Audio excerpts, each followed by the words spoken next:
อกกำลังกายคลิปนี้เดี๋ยวจะนำเอาเทคนิคมาในการออกกำลังกายมาฝากท่านผู้ชมแล้วกันเหมาะสำหรับคนที่ว่าอยากลดน้ำหนักสังคลิปนี้บ่ต้องมีอุปกรณ์มีเวลาว่างหรือสถานที่ก็สามารถแต่นะซึ่งจะเป็นอะไรไปเบิ่งกันเลยท่าที่การเต้นเรียน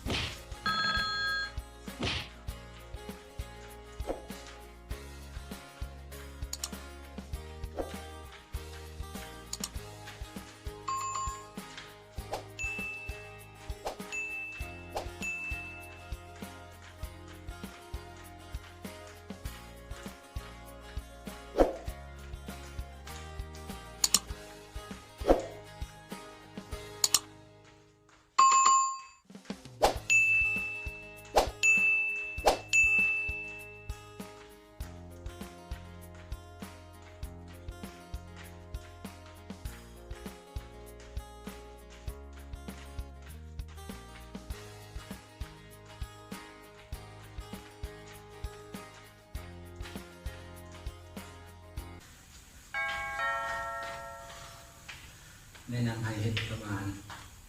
1 นาทีเนาะทางละ1 นาทีท่าที่1เนาะท่าที่2เริ่มเลยตามนี้เนาะ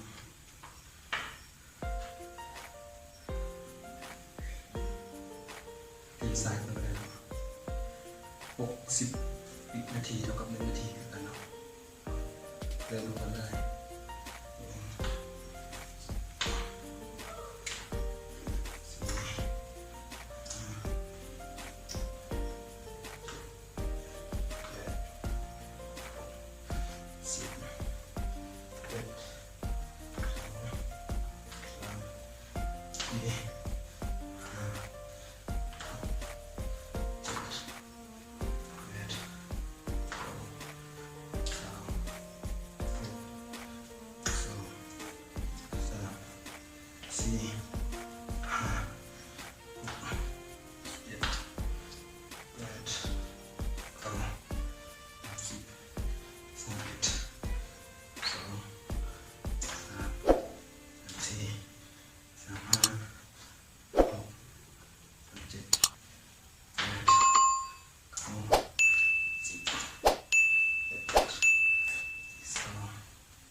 6 นาทีแล้วเนาะ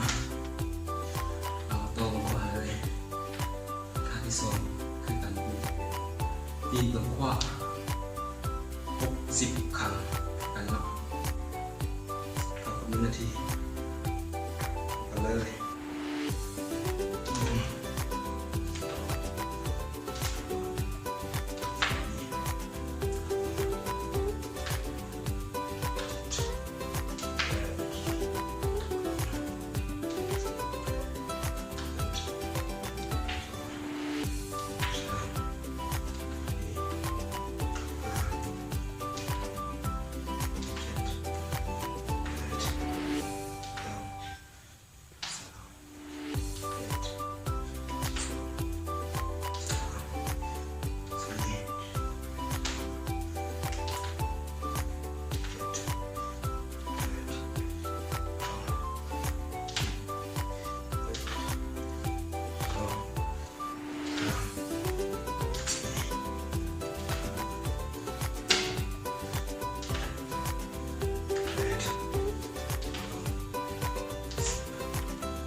วิ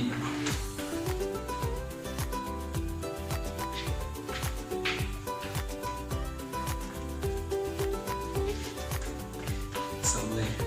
15 วินาทีหรือว่า20 วินาทีก็ได้นะท่าที่3ง่ายๆนะกระโดดขึ้นกระโดดลงเนาะ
สี่ห้า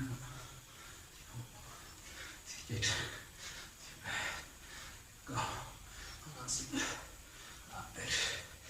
12 13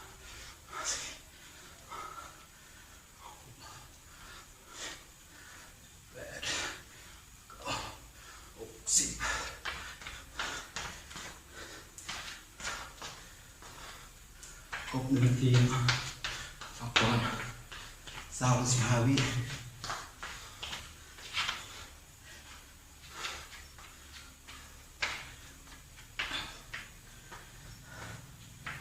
ท่าที่3ท่าที่4แล้ว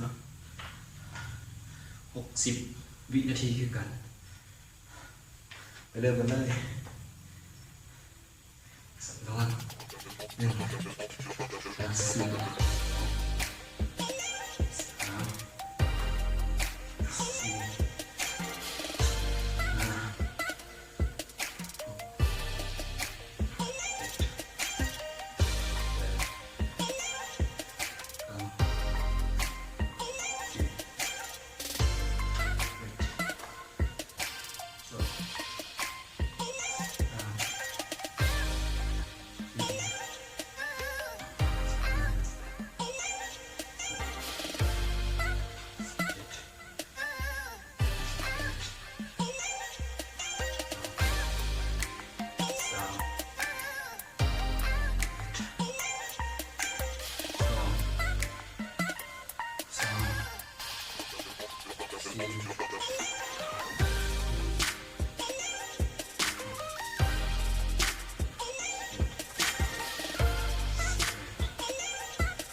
ท่าที่5กันเลย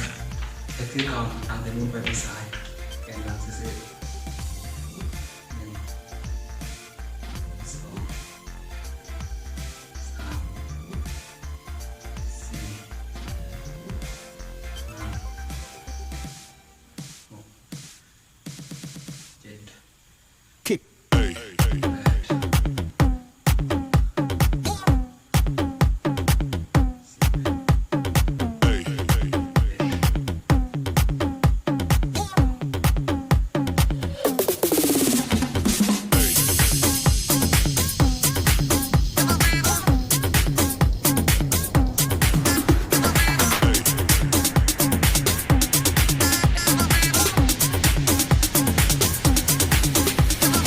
Everybody shake it, baby.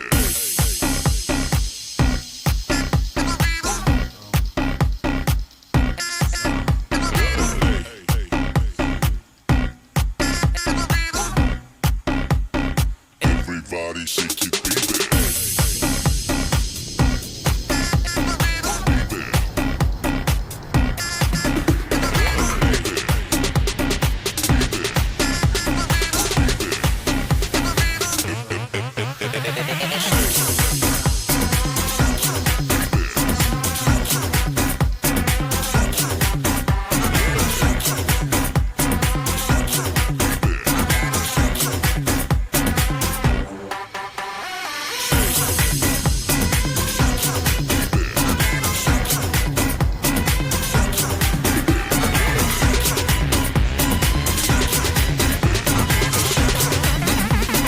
Everybody shake it, baby.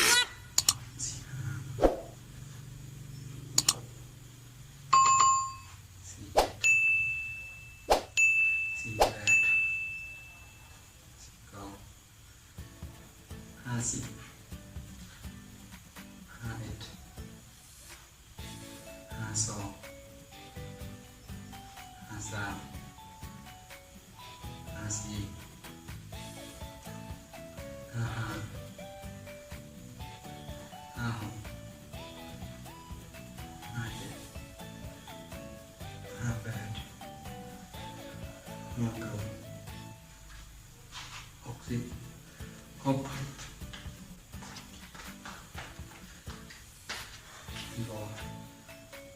นี่การที่ว่า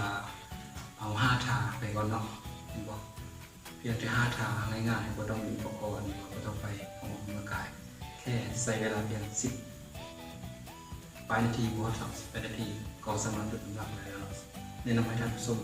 ว่าสำหรับที่อยากออกกำลังกายแท้ๆแม่นให้ทุกวันเนาะมือละ10 นาทีท่านี้สำหรับคลิปนี้ขอจบเพียงนี้เนาะสำหรับผู้ใดที่เข้ามาเพิ่งเข้ามายินกดไลค์กดแชร์กดติดตามส่งไปเด้อเพื่อเป็นกำลังใจในการอัดคลิปต่อไปและประกันว่าคอยจะส่งข้อมูลดีๆหรือว่าข้อมูลในการออกกำลังกายในการลดน้ำหนักมาฝากมาดอนทางผู้ชมถือว่าคลิปนี้ขอจบเพียงก่อนบ๊ายบาย